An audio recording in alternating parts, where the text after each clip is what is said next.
Are you a smoker? You are a heavy smoker. My job. It is very stressful. Would you happen to know who vapes on the train? A banana flavor? Oh, yes. The smell disgusts me. What is wrong with a good tobacco? I do not have time to answer that. Who is it? I've only seen one person who vapes. It's Captain Arbuthnot. Captain Arbuthnot. I see. So, yes, he doesn't have a pipe cleaner in this one. Write your address. Please, write your address on this paper. My address?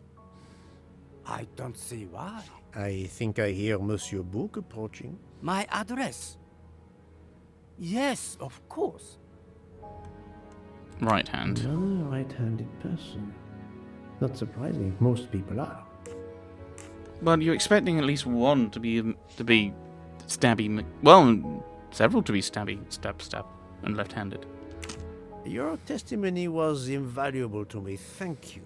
Take care, Monsieur Maury. My palate depends on your good health.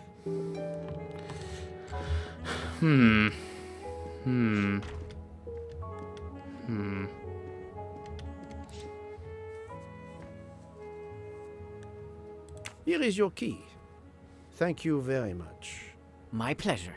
About the little favor I asked of you. Aha, but of course. I was able to get new allergy forms from guests who were in their compartments. Monsieur McQueen, Monsieur Masterman, Count and Countess Andreni, they are all right-handed. I also asked Princess Dragomirov, but she had her assistant, Madame Schmidt, sign for her. She is right-handed as well. You have exceeded my expectations. Well done. Thank you, Monsieur Fauché. I'll come back to you if I have more questions.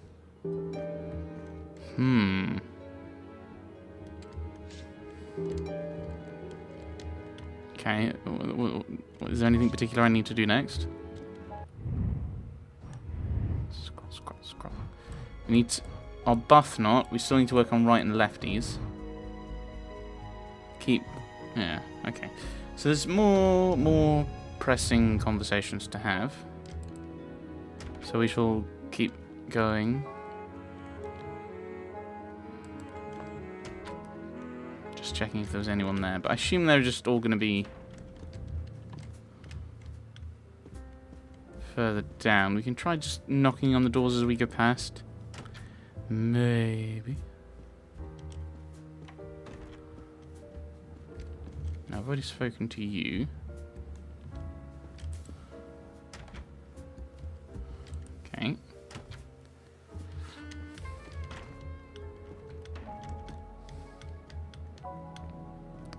Right. No. I mean, I know one of these... I think one of these is my room, which I think this might be my room. Yes, it looks like it.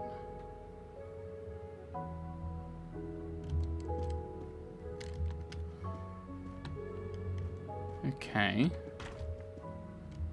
Are they through here?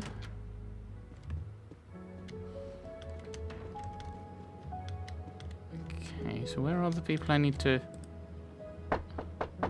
interrogate? Captain Arbuthnot, I know that you are the only person on this train to smoke e-cigarettes. We found a vial of e-liquid at the crime scene. Will you talk to me about this, or should I pass on what I've learned to the police? All right. Come in if you must.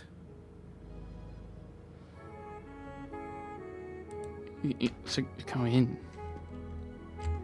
I have just a few questions for you. Very well. Let's hear them. Meeting with Miss Debenham. The young English lady, Mademoiselle Debenham, was at the Tocatlian Hotel. Perhaps you met her there? We exchanged a few words. Fellow Brits abroad, that sort of thing. But your relationship? What can you tell me about Mademoiselle Debenham? Nothing whatsoever. We barely spoke. The director of the Orient Express, Monsieur Bouc, thinks the assassin is a woman. And that is enough to accuse her? She had nothing to do with this murder. How can you be so certain? The idea is absurd. Ratchet was a perfect stranger to her.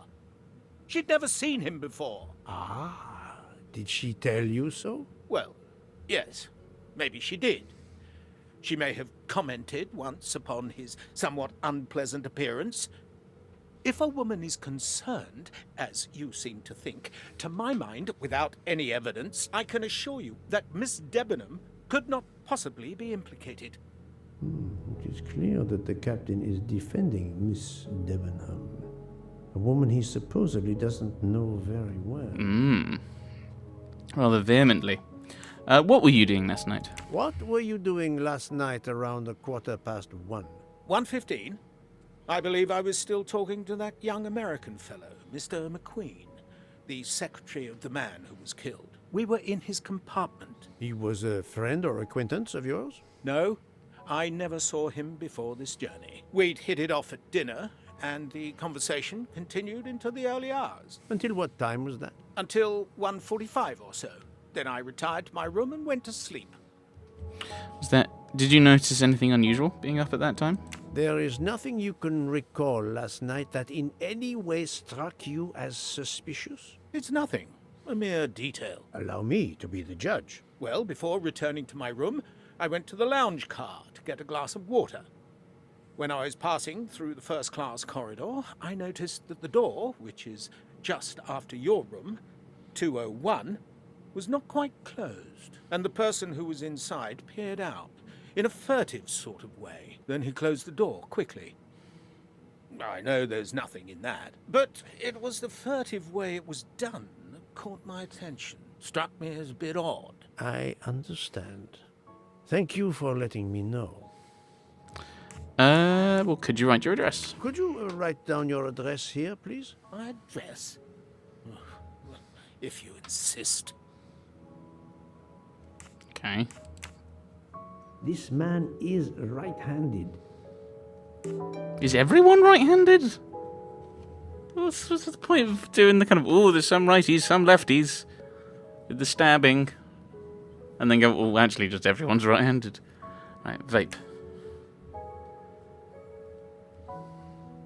Is this e-cigarette liquid yours? What flavor is it? Banana. Well, that is awkward. That's my flavor of choice.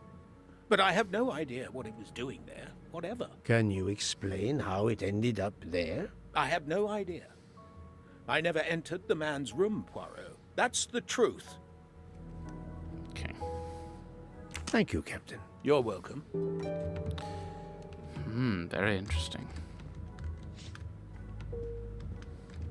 Continue your interrogations, that's the plan. Ah, right. Ooh. I have a new thingy to thing. Oh, now I've tracked everyone's. Okay. It's like 2 elements of importance discovered during the interrogation. These 2. So, the bottle, yes.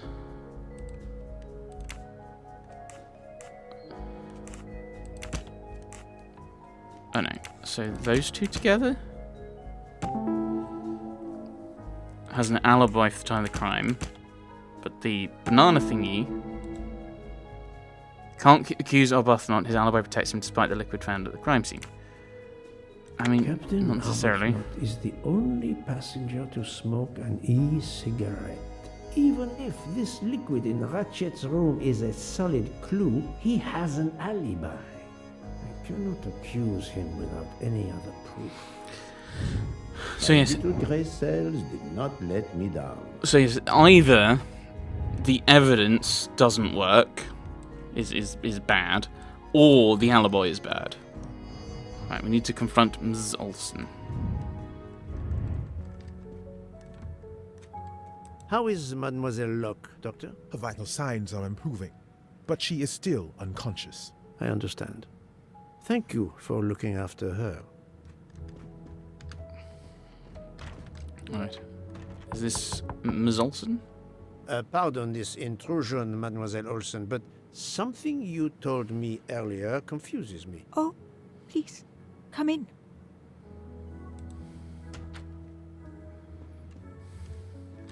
How can you be sure Mademoiselle Debenham was in bed all night? As I told you, I am a very light sleeper. The slightest noise wakes me up. If Fraulein Debenham had gotten out of her bed, I would have heard her.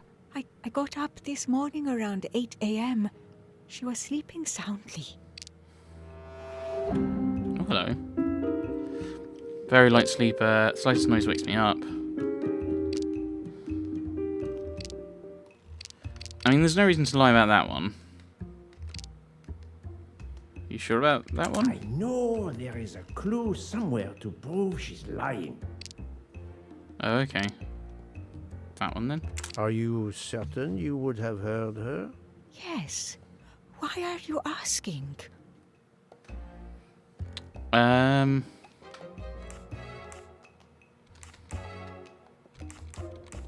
don't know. You told me earlier that you had a headache. Did you manage to sleep well despite your headache? Yes, thanks to Mrs. Hubbard's aspirin.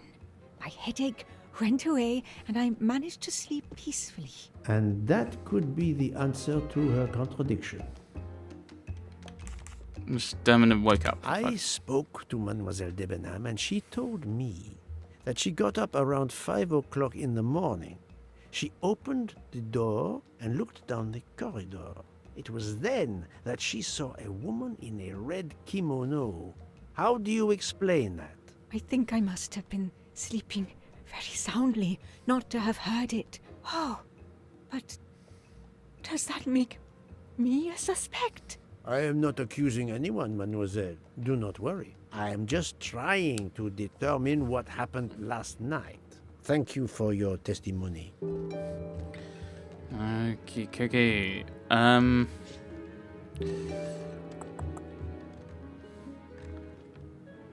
Anything interesting? Ooh, alibis. Who is an alibi that can be confirmed by another witness? You were talking with... Devon slept all night confirmed. Well, not really. Michelle went... You were playing with... Mr. Michelle went to say Mrs. Hubbard. That was easy. Okay, report to Buch. Is that it? Let's see. Oh, sorry. So yes, we've got some insight from that. But the problem with an alibi like that is if multiple people working together, and we know there were at least two people who stabbed. So it might be that the alibis don't count for much. Potentially. They need to be investigated. Now we have to go all the way back to the restaurant to see Buch. Oh my goodness. Yeah, this bit feels like padding. I mean, I suppose it gives you time to look for the golden moustaches. I suppose. So, Poirot, I hope you are progressing in your investigation. The murder weapon? There is no trace of the murder weapon on the train, as yet. The killer could have hidden it anywhere. It must be somewhere. Indeed, Yes. as you say, it must be somewhere. The wielder. According to Dr. Constantine's report, the stab wounds were made by at least one right-handed and one left-handed person, and with different strength. For the moment, everyone I have checked is right-handed.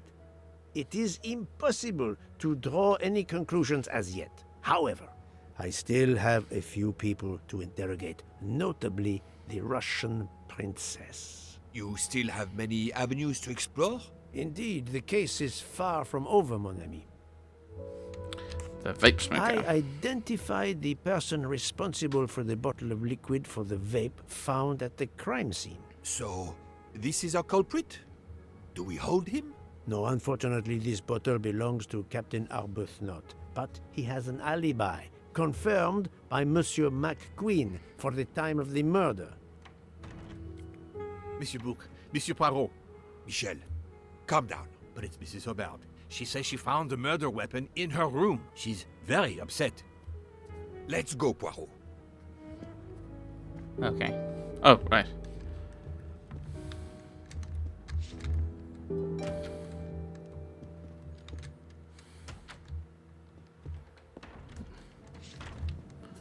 Got confused by the piano. I thought there was kind of the yeah.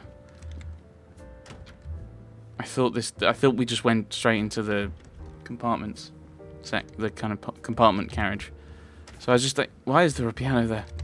What's going on? Here we are.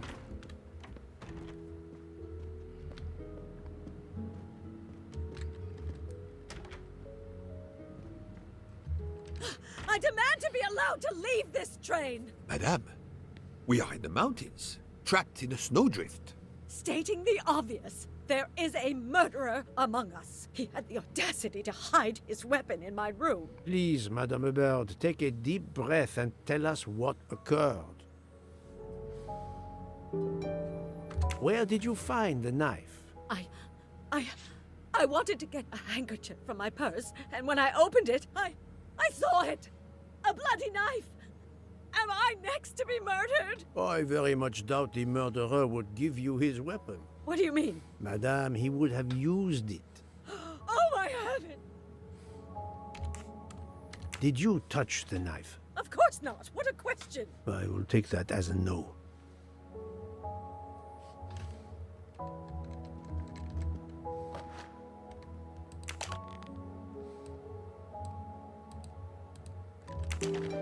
Is this knife the real murder weapon, or is it a red herring? Doesn't look like a fish. Is there anything I can actually interact with this?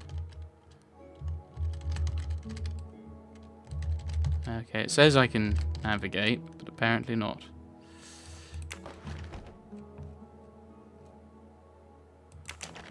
Is this knife the real murder weapon, or is it a red herring? Okay, I think it's just turn and like, I can't navigate unless it's meant to navigate the cursor, maybe? Okay.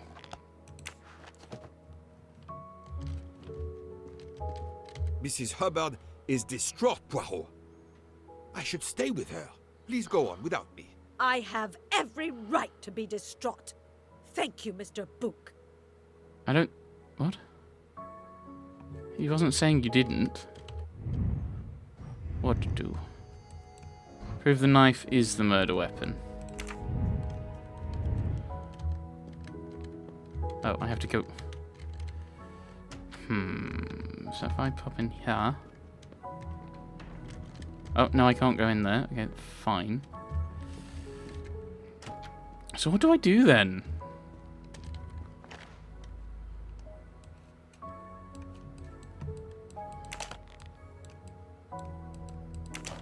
Because yeah, Is this knife the real? Yeah. The navigate doesn't seem to do anything. Okay, so navigating doesn't seem to do anything. Unless maybe I'm meant to.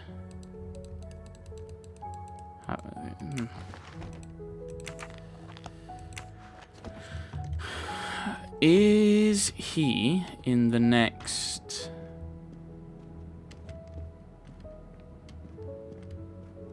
Is the doctor through here? Dr. Constantine